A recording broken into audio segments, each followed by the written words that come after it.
La définition d'une maladie rare, en fait, qui est acceptée au niveau international, c'est une condition qui survient à une fréquence inférieure à 1 sur 2000.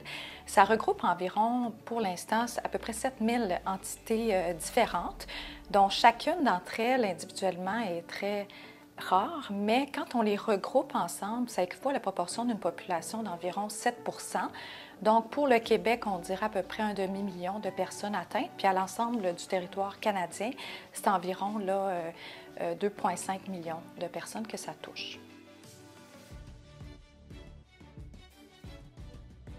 En fait, les délais de diagnostic en fait, peuvent être expliqués par de différentes manières. Soit que des fois, ça peut être simplement une condition qui n'est pas décrite actuellement, qu'on ne connaît pas.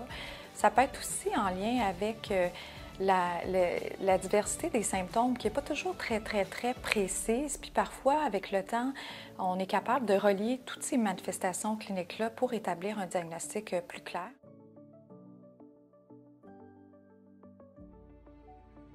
Il y a une grande proportion qui est génétique, soit des conditions à gène unique ou des fois certaines situations où on a une prédisposition génétique, mais qui nécessitent des facteurs environnementaux pour se développer. Il y a aussi des conditions associées aux maladies auto-immunes qui sont quand même assez fréquentes. Puis aussi, compte tenu aussi des changements climatiques et tout ça, on peut avoir des expositions infectieuses ou toxiques qui pourraient expliquer d'autres patients qui ont des conditions là, à fréquence très faible.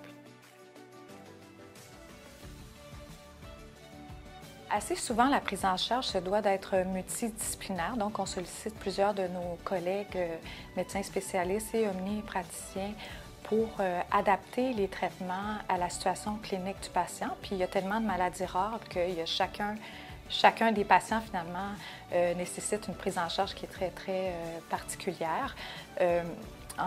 L'autre avantage aussi d'avoir un diagnostic, c'est un peu plus de prédire ce qui peut arriver aux patients, d'avoir des protocoles de surveillance, de suivi clinique, puis aussi, compte tenu du fait que c'est quand même assez souvent des conditions qui ont une base génétique, on offre aussi aux proches et à la famille du patient atteint le dépistage pour la même condition, pour s'assurer que leur famille aussi peut bénéficier du diagnostic qui a été posé chez le patient. Actuellement, je pense particulièrement à la clientèle en onco, donc en cancer, pour laquelle de plus en plus on est capable de développer des thérapies ciblées basées sur le type de mutations qui ont été identifiées chez eux. Puis, ces traitements-là, assez souvent, peuvent même avoir un impact majeur sur la survie des patients.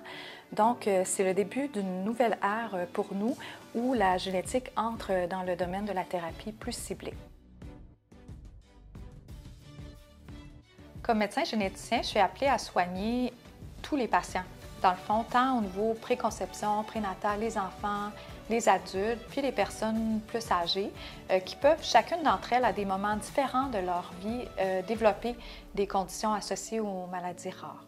Compte tenu de la sévérité de la condition chez certains de nos patients, c'est vraiment important pour nous d'avoir une approche globale pour s'assurer qu'on aide le patient dans plusieurs aspects, soit nous-mêmes ou en référant à des collègues.